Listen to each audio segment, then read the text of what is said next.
Hey guys, it's Lauren from It's the Kellys, and I am headed on a cruise soon. In fact, I leave tomorrow.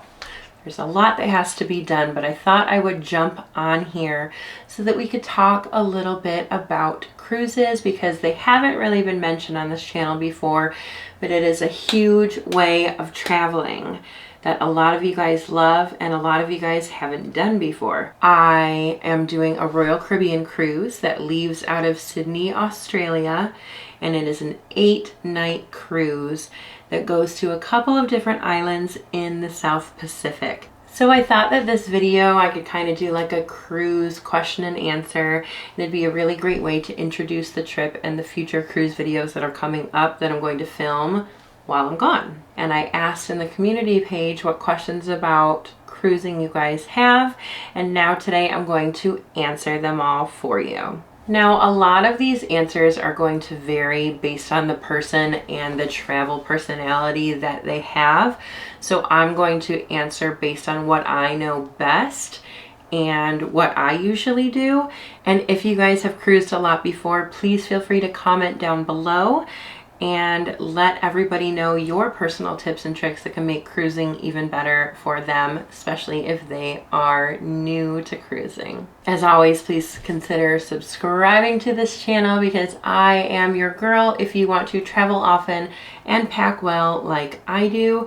If you are interested in following my trip on Instagram, do add us on Instagram as well because I do a lot of updates on my stories and reels on there, a lot more than I do on this channel where I make more long form content. So based on the questions that you guys gave on the community page, I have sorted them into different categories and I'm going to just start answering all of them.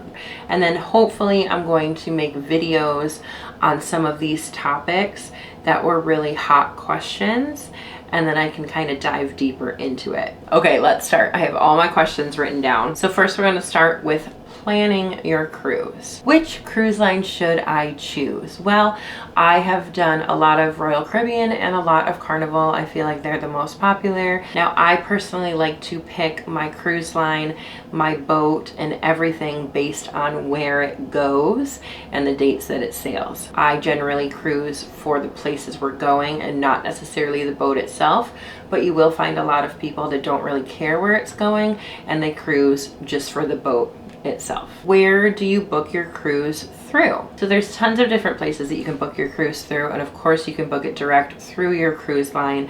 I personally like to book through Vacations to Go.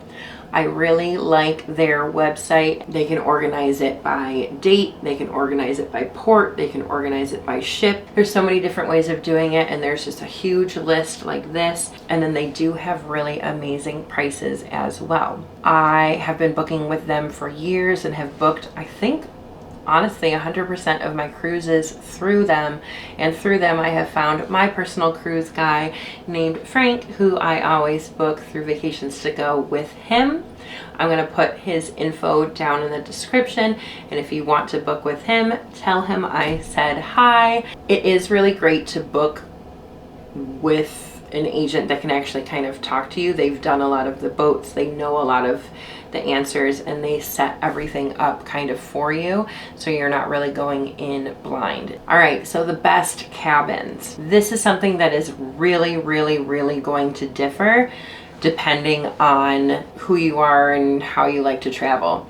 Personally, I travel really often, so I'm not going to splurge on the best cabin because I'd rather take that money for the best cabin and put it towards a different trip. So I always do an interior room, which means here's the outside of the ship and they're actually on the inside of the ship.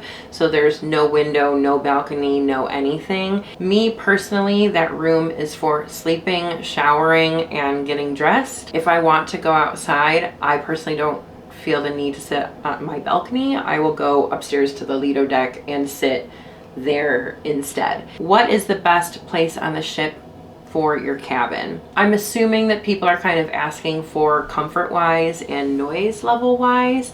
you're gonna know the decks that have the most activity. So you wanna maybe stay away from those if you don't like loud noises. And then if it comes to seasickness, you don't really wanna go too high and you don't really wanna go too low. And then when it comes to front or back of the ship, you just wanna kind of stay more middle. So if you're prone to seasickness, you can do that. I am very prone to seasickness and I have never, ever, ever gotten sick on a cruise ship. When to fly before or after a cruise.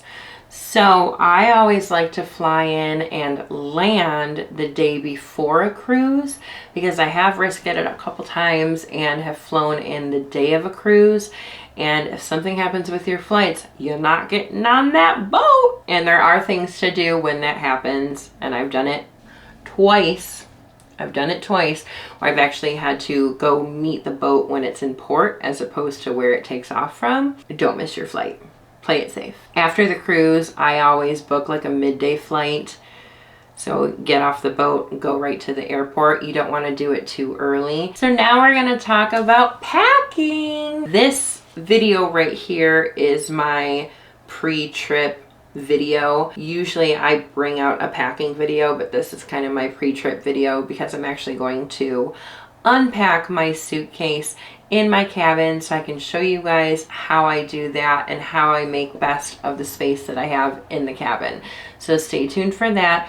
Anything packing for the cruise will be in that video, as well as featuring the bag that I am using and so on. So how not to overpack. You don't need 2 outfits a day every single day. You don't need a daytime outfit and an evening outfit. And you don't even necessarily need a dinner outfit Monday, Tuesday, Wednesday, Thursday, Friday, Saturday, Sunday. Make all your tops match all of your bottoms so you can mix and match and it'll be good. Bathing suit, beach cover-up, hat, done. You can wear that every single day during the day if you're on a tropical trip, and then get dressed for dinner. And that should all still fit in a carry-on bag.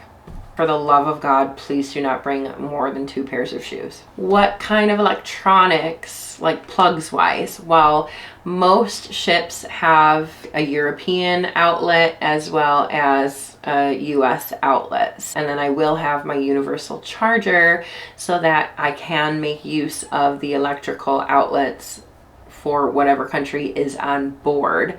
However, a non-surge protector strip is going to be really great because usually there's only like 2 plugs. So again, I will show you guys those in my cruise unpacking video. What do I not need? You don't need a towel because they're going to provide those.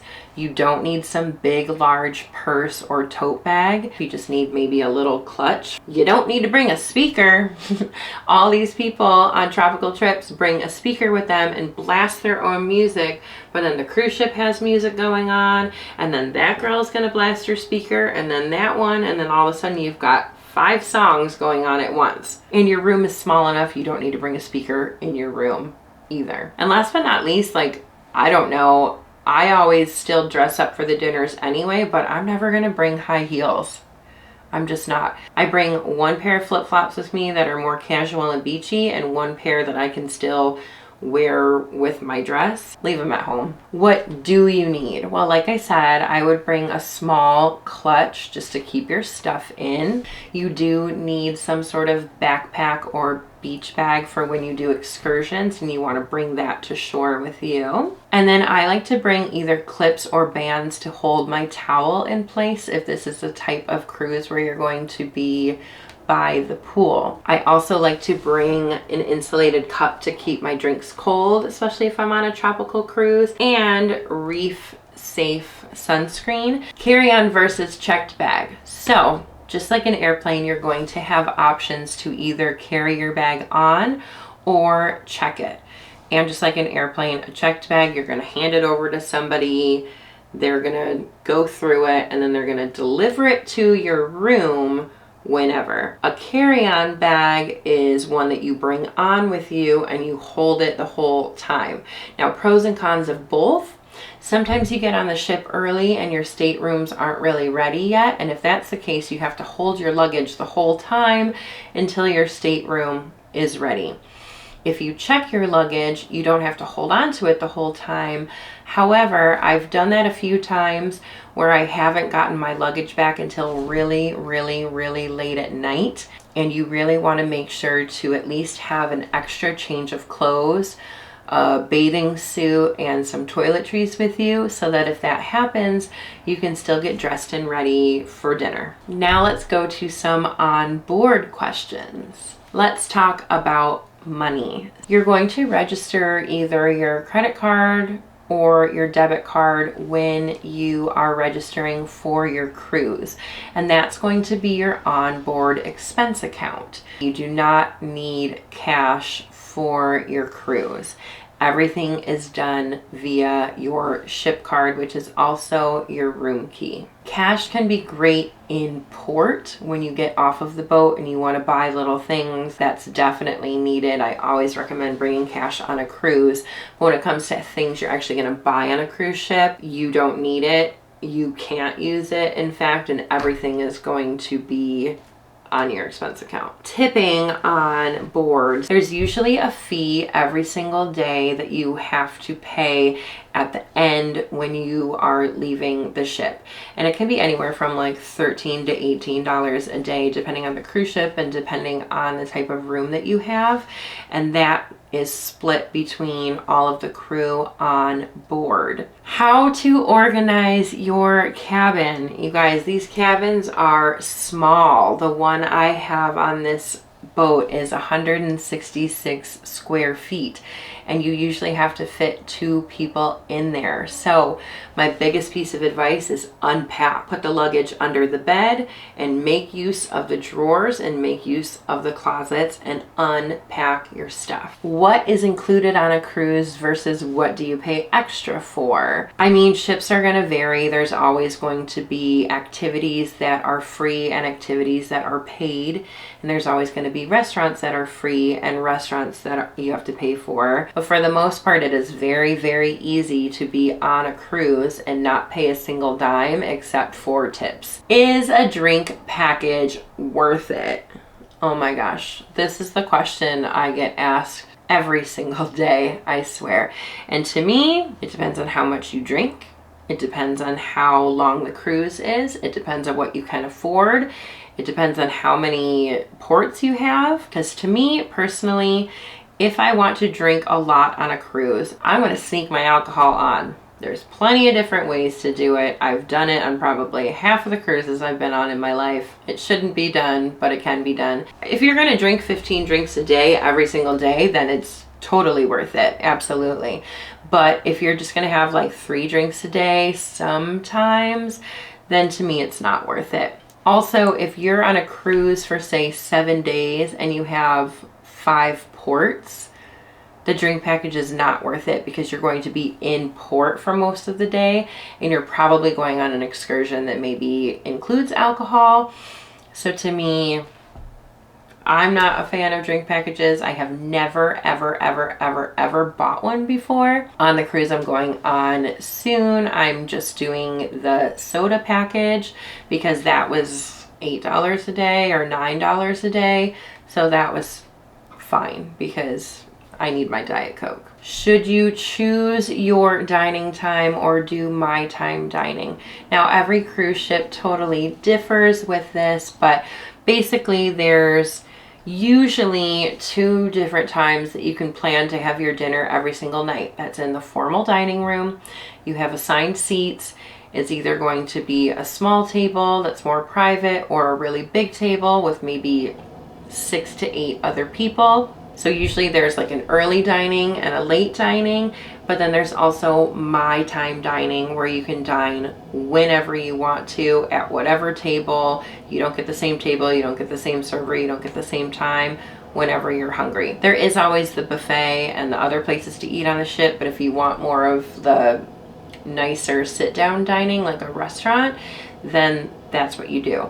Personally, I always pick the later option because if I'm going to be in port until say 5 or 6 o'clock, I want to still be able to go in my cabin, shower, get ready for dinner, and then go to dinner, but then still have time for the evening entertainment after that. I don't usually do my time dining because I do like to sit with the same people every night, and I do like to have the same servers every night. And sometimes my time dining can have a bit of a line, and I just always want to be able to go and eat.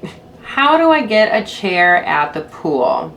Anyone that's ever cruised before, now this is a little bit of a debatable topic, but personally, if I want a seat by the pool, one of the lounge chairs, I take my towel at 6 in the morning and I go down there and I put my towel down, and I usually have like maybe my drink cup or a book or something that I can throw on there to be like, yeah, this chair is mine. Technically, a cruise ship says after 30 minutes of not having a butt in the seat that you're able to take the person's towel off and claim the chair as your own. That's never really happened to me. I've never really done it to anybody else. If you're going to sleep in, you will not get a chair by the pool. Now let's talk about port. How to choose what to do in each port. Google it, research it. You know, cruise port Grand Cayman, cruise port Belize. And then you can kind of see really what there is to do there and what excursions that you can book. Booking excursions through the cruise line or booking them separately. Personally, I always book them separately. I try to book through the actual excursion company as opposed to through the cruise line. It's going to be a lot cheaper. You're oftentimes going to have better hours, and it's probably going to be a smaller group. If you get in port at say 8 a.m. but your excursion doesn't leave until 10 a.m., I want to have those 2 extra hours off the boat in my port. I don't want to wait until the cruise line says it's time to go. How to pack a bag for port days. Obviously, I'm going to go over this in a later video. We have 3 ports on this ship, and I do, of course, have some sort of backpack or beach bag every time I leave the boat, and I will show you my essentials that will be in it in a different video. Local culture. A lot of people, and especially serious travelers, don't really like cruises because you're only there for X number of hours. Do you really get to get totally culture shock experience and get to know everybody? No, you would need to do a much longer trip. Does cruising give you a little bit of a taste of it? And then if you love it, then you can go back another day and experience it deeper. Yes, and that's why I personally love cruising. If I absolutely fall in love with the country of Vanuatu while I'm there, then I know that one day I can go back, fly there, spend a little bit more time there, and get even more of the culture. I always try to do some sort of cultural trip if I can, to at least try some food, meet some local people, any way that I can support where I'm going as a traveler or a tourist or whatever you want to call me. If you're on Facebook, there's almost always a Facebook group for the cruise ship and the specific sailing that you are going on. So you can go right on Facebook into the search bar and type in the name of your boat and the day that your boat is leaving, and you can usually join that group and kind of virtually meet everybody before you go and make friends and see little things that maybe you didn't know from just booking your cruise. I did it before my Baltic cruise that I went on with one of my friends, and we met a couple and we've been friends with them ever since from our Royal Caribbean trip. Join the Facebook group. Whatever you guys want to see when it comes to cruising, or whatever you guys want to learn when it comes to cruising, please let me know. Thank you guys so much for watching. I hope you're subscribed, and I will see you in Australia and the South Pacific.